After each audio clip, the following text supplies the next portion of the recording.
Bonjour et bienvenue à l'épreuve d'expression orale du TEF Canada. Cette épreuve se déroulera en 2 parties. Nous allons débuter par la section A. Je vais vous remettre un document. Vous disposerez d'1 minute pour en prendre connaissance et pour préparer vos questions. Vous devez vous imaginer en situation d'appel téléphonique afin d'obtenir des renseignements en lien avec l'annonce présentée. Il vous faudra poser des questions précises dans le but d'obtenir des informations complémentaires. Cette section aura une durée de 5 minutes. Je jouerai le rôle de votre interlocuteur et je veille. Bonjour, je vous appelle au sujet de votre annonce concernant les balades à cheval en pleine nature.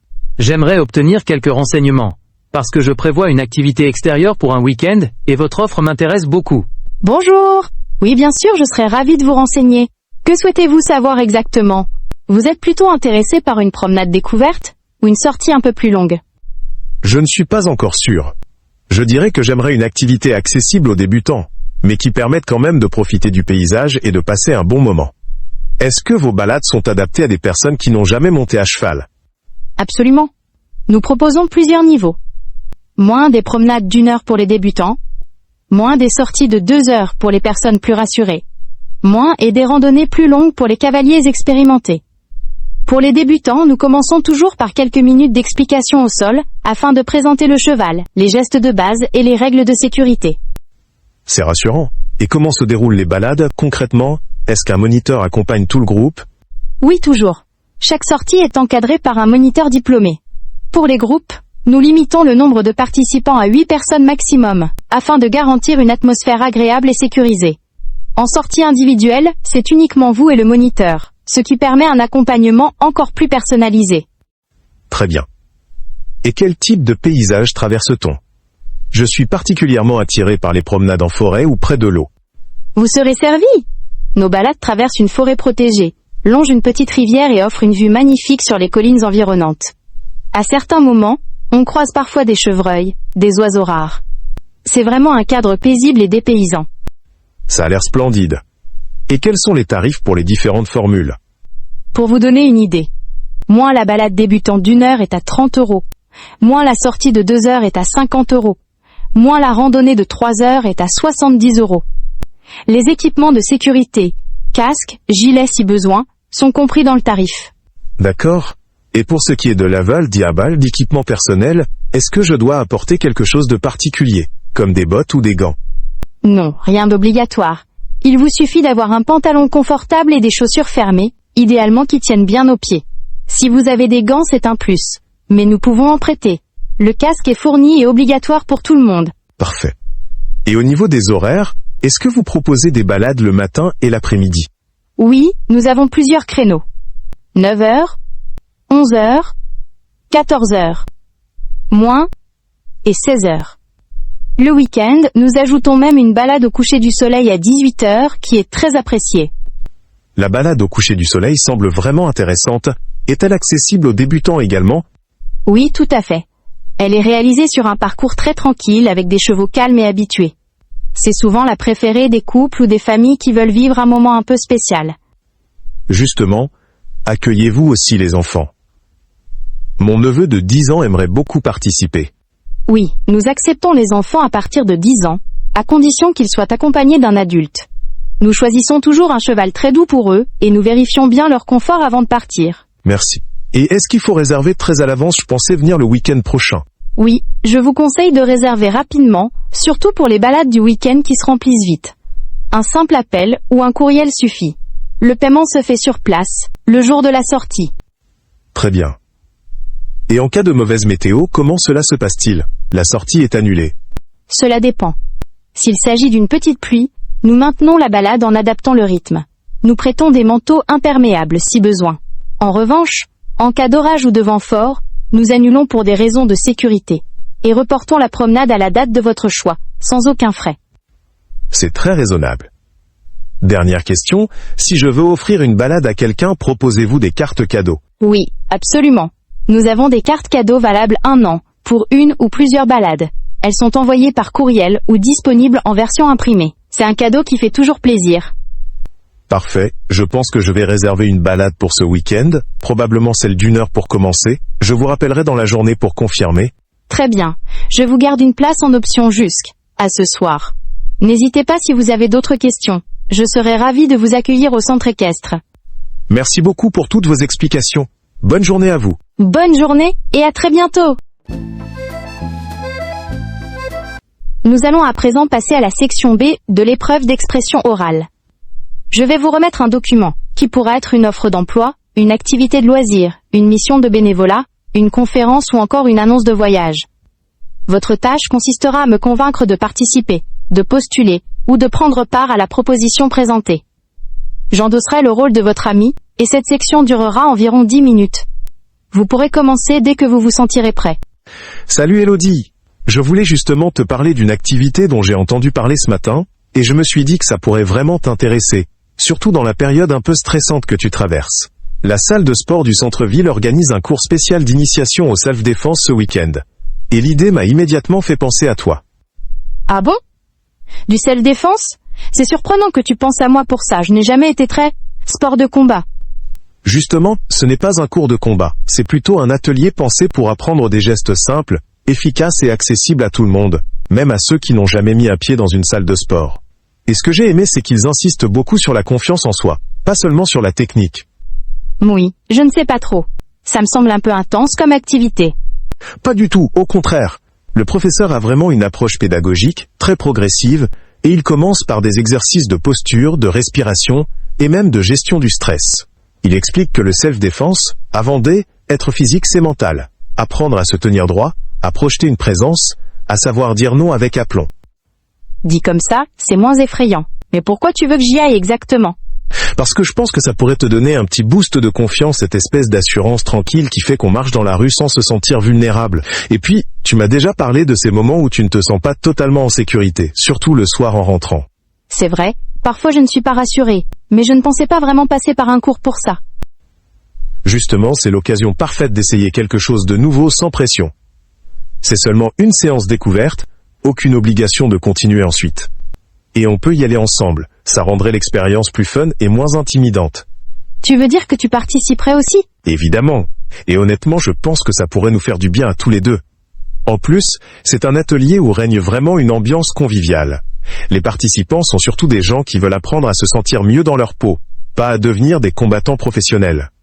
Ok, ça commence mieux que je pensais. Et puis, tu me connais. Je ne t'embarquerai jamais dans un truc dangereux ou ridicule. Là, c'est encadré, sécurisé et pensé pour les débutants complets. Je me suis dit que ce serait une belle occasion de faire quelque chose d'utile et motivant ensemble. Bon, mais concrètement, comment ça se passe? Il faut une tenue spéciale? Parce que je n'ai absolument rien de sportif chez moi.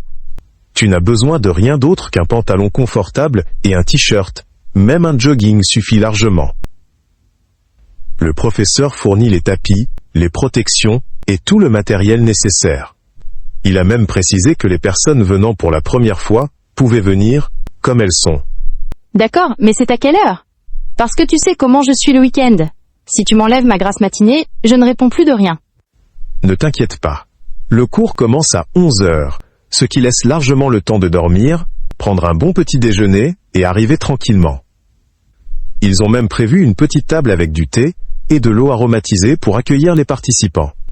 Oh, ils font ça? C'est presque classe, pour un cours de self-défense. Oui, c'est très bien organisé. Ils veulent avant tout créer un climat rassurant pour que personne ne se sente intimidé. C'est vraiment une salle qui met l'accent sur le bien-être, même dans les activités plus dynamiques. Mais, le cours dure combien de temps? Parce que je n'ai pas envie de me retrouver coincée pendant 3 heures à faire des mouvements que je ne maîtrise pas. La séance fait 1h15 et elle est découpée en blocs très courts. 10 minutes échauffement doux, 20 minutes de technique simple, une pause hydratation, puis des exercices en duo, très ludiques, et enfin une relaxation finale pour détendre les muscles. Tu vois, rien de militaire ou épuisant. Et si je suis complètement nulle? Si je rate tout? Si je n'arrive pas à suivre? Aucune importance. Le professeur insiste beaucoup sur le fait que chacun avance à son propre rythme. Il ne corrige jamais en public, il se contente de montrer doucement comment adapter les gestes. Et il rappelle toujours que le self-défense est une discipline personnelle, pas une compétition. Je te vois venir, mais est-ce qu'il faut s'inscrire à l'avance? Oui, juste un petit formulaire de 2 minutes en ligne, histoire de limiter le nombre de participants. Ils prennent maximum 12 personnes pour que le cours soit intimiste et qu'on se sente accompagné. Ok, ça, au moins, c'est gérable. Et je peux m'occuper de l'inscription pour toi si tu veux. Tu n'aurais que à me confirmer, et je m'occupe de tout le reste. Je veux vraiment que ce soit simple et agréable pour toi. Tu sais, ce qui me fait peur aussi, c'est l'idée de me retrouver dans un environnement où il faut se défendre. Ça me renvoie à des trucs que je n'ai pas forcément envie de réveiller. Je comprends totalement, et c'est précisément pour cela que ce type de séance est conçu. Pour apprivoiser doucement ses émotions, sans jamais les brusquer. Le professeur dit souvent qu'on ne vient pas pour affronter ses peurs de force, mais pour apprivoiser un peu de puissance intérieure. C'est une démarche douce, presque thérapeutique. Oui, mais j'ai peur que l'ambiance soit trop martiale, tu vois? Trop guerrière. Pas du tout. L'ambiance n'a rien de militaire ou d'agressive. On ne crie pas, on ne frappe pas dans des sacs comme dans les films. On apprend plutôt à se tenir, à dire stop, à se dégager calmement d'une situation. Tout est fait dans la douceur, la pédagogie, et même parfois un peu d'humour pour détendre l'atmosphère. Mais il y aura des hommes dans le cours? Peut-être, mais en petite proportion, et ce sont surtout des débutants qui viennent également pour apprendre à se sentir plus en sécurité. Le professeur sait très bien gérer les dynamiques de groupe, et il ne met jamais quelqu'un en binôme avec une personne qui pourrait lui créer un malaise. Il observe, il ajuste. Il crée un cadre rassurant. Je te fais confiance. Mais j'ai une appréhension physique. Et si quelqu'un me touche, même juste pour un exercice, je risque de me crisper. Tu n'es obligé à rien. Si tu veux travailler seul au début, le professeur te laisse faire. Et il propose même des exercices sans contact d'abord, pour apprendre à gérer son espace personnel. Tu peux avancer à ton rythme, toujours libre de dire stop, quand tu veux. J'ai aussi peur de me blesser, même légèrement. Je ne suis pas du tout sportive. Les mouvements sont extrêmement simples et sécurisés, pensés pour être accessibles à tout âge et toute condition physique. C'est plus de la coordination que de la force, plus de la posture que de la performance. Tout est fait pour éviter la moindre blessure. Sol amorti, mouvement lent, explication détaillée. Tu veux dire qu'on ne va pas tomber au sol ou faire des trucs impressionnants? Non, rien de spectaculaire ou d'acrobatique. On apprend plutôt à se défaire d'un poignet attrapé, à repousser doucement, à pivoter. Ce sont des gestes simples, presque instinctifs, mais très efficaces. Le but est que tu te sentes capable, pas que tu te dépasses physiquement. Tu sais, l'une des choses qui me freine vraiment, c'est un souvenir que j'ai encore très vif. Quand J était étudiante, j'avais tenté un cours d'arts martiaux avec une amie, et était senti complètement ridicule. Les gens semblaient tous savoir quoi faire, ils bougeaient avec facilité, et moi j'avais l'impression d'être une marionnette désarticulée. Était senti tellement mal à l'aise que était jamais retourné au second cours. Je comprends que cette expérience t'ait marqué. Parce que se sentir en décalage dans un groupe peut créer une sensation de fragilité profonde. Mais ici ce n'est pas du tout le même contexte. Ce n'est pas un cours technique, pas un art martial traditionnel avec des mouvements codifiés et difficiles à mémoriser. C'est une initiation pensée pour les personnes qui n'ont jamais pratiqué, où chacun arrive avec son niveau, ses appréhensions, et même son manque total d'expérience. Le professeur part du principe que tout le monde débute à zéro. Oui, mais même en débutant à zéro, j'ai peur de refaire un geste maladroit, de trébucher, ou être la seule à ne rien comprendre. Tu me connais, je peux paniquer pour moins que ça. Je sais, mais le professeur encadre chaque mouvement avec une douceur impressionnante. Il montre d'abord les gestes au ralenti, puis il explique pourquoi ils sont faits de telle manière, et ensuite il laisse chacun s'exercer individuellement. Il passe près de chaque personne pour corriger calmement, sans jamais pointer quelqu'un devant le groupe. Tout est fait pour qu'on ne se sente jamais exposé, ni jugé. J'entends ce que tu dis, mais j'ai aussi peur d'un truc plus profond. La sensation de perdre mes moyens quand quelqu'un me montre un geste technique. C'est comme si mon cerveau bloquait et me disait « c'est trop compliqué pour toi ». C'est justement pour ça que cette séance pourrait t'aider. Les gestes sont volontairement ultra simples, presque instinctifs. Et surtout, ils sont répétés plusieurs fois, avec une grande patience. Le but n'est pas que tu sois parfaite, mais que tu te sentes capable de faire quelque chose que tu n'aurais jamais pensé maîtriser. Et parfois, cette simple découverte de ses propres capacités suffit à déconstruire des peurs ancrées, depuis longtemps. Je me souviens aussi que, ce jour-là, le professeur avait été un peu brusque dans ses remarques. Pas méchant, mais sec, tu vois? Et moi, dès qu'on me parle sèchement, je me contracte, mon cœur bat vite, et je perds toute envie. Alors tu vas adorer ce professeur-ci. Il a une voix douce, une façon très calme d'expliquer, et même un humour léger qui détend naturellement tout le monde. C'est le contraire d'un instructeur dur. C'est plus un coach bienveillant qu'un professeur d'arts martiaux. Quand il parle, on sent qu'il veut vraiment nous aider à reprendre confiance, pas nous impressionner. Tu crois que je pourrais pour une fois ne pas me sentir jugée? Même si je fais un geste complètement à côté de la plaque? J'en suis certain. Et tu n'es pas obligée d'être parfaite.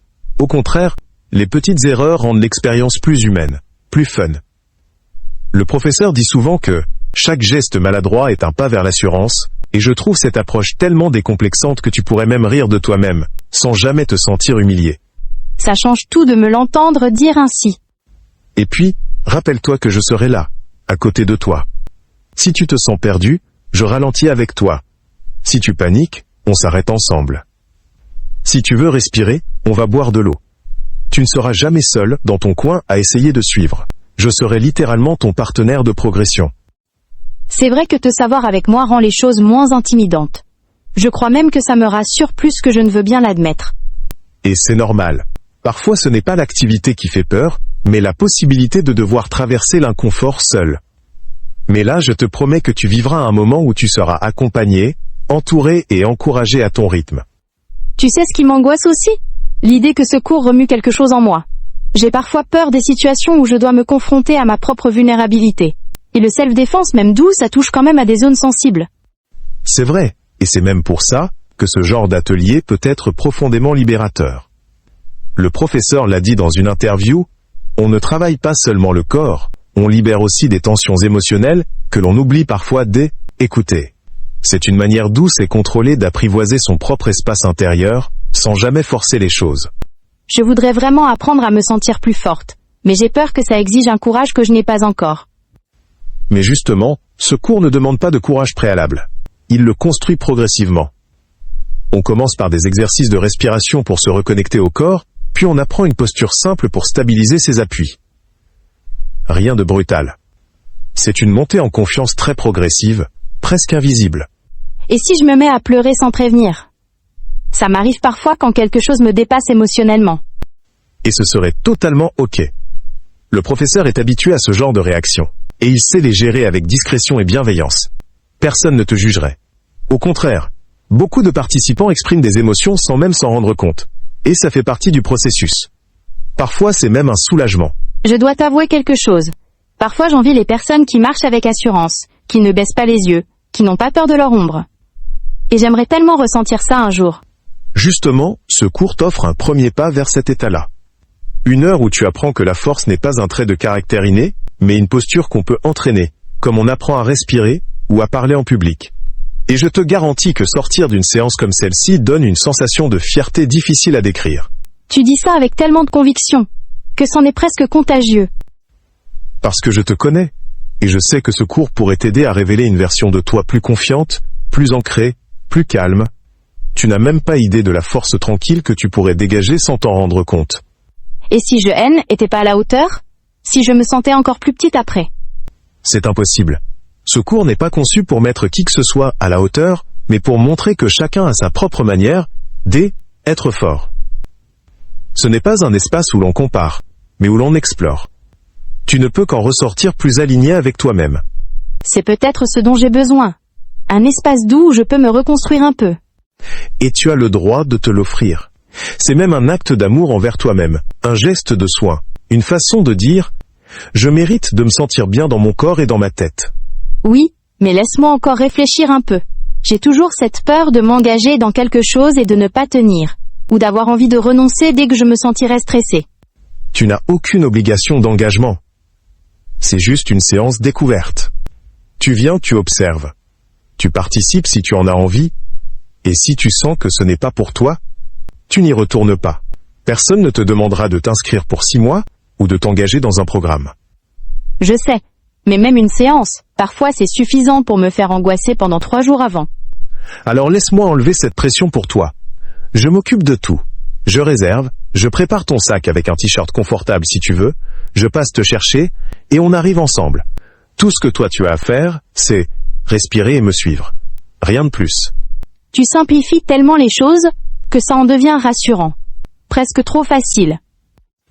Parce que ce n'est pas censé être compliqué. Ce n'est pas un examen, pas une performance, pas un défi physique. C'est juste une expérience douce, où tu vas probablement rire, te détendre, et peut-être découvrir une part de toi que tu ne connaissais pas. Et si je panique sur place? Tu me le dis, on sort prendre l'air, on marche 5 minutes, on boit un verre d'eau, et on revient seulement si tu en as envie. Tu restes maîtresse de chaque seconde, rien ne t'échappe. Rien ne t'est imposé. Tu me rassures beaucoup, tu sais. C'est normal. Et je suis sincèrement persuadé que cette séance pourrait être un petit tournant. Pas une révolution, mais une porte entr'ouverte vers quelque chose de plus calme, plus ancré. Tu penses vraiment que je suis capable de faire ça? Je pense surtout que tu es déjà plus forte que tu ne le crois. Ce cours ne fera que te le montrer. Bon, d'accord. Je crois que je vais tenter. Je ne dis pas que je serai détendue comme une fleur, mais je veux bien essayer une fois, juste pour voir comment je me sens. C'est tout ce que je voulais. Que tu t'offres une chance, sans pression, sans exigence, juste une ouverture vers un mieux-être. Et je suis vraiment fier de toi pour ce pas-là, même s'il te semble minuscule. Je le fais parce que tu m'as parlé avec douceur. Pas comme quelqu'un qui veut absolument me convaincre, mais comme quelqu'un qui me connaît et qui sait ce qui peut m'aider. C'est exactement ce que je veux pour toi. Quelque chose de bon, de léger, de sécurisant. Et je te promets que cette séance sera peut-être le début d'un apaisement que tu n'imaginais même pas. Merci de être comme ça, patient, rassurant, ça aide vraiment. Et merci à toi de faire confiance. On ira ensemble, on avancera ensemble, et quoi qu'il arrive, je suis sûr que tu ressortiras avec le sourire, même un tout petit. Rendez-vous samedi alors. Mais je te préviens, si je m'enfuis en courant, tu ne te moques pas. Riant doucement. Promis, je ne me moquerai pas. Mais je crois plutôt que tu vas étonner, comme tu le fais souvent sans t'en rendre compte. On verra bien, mais merci, vraiment. C'est moi qui te remercie. À samedi, future guerrière du calme.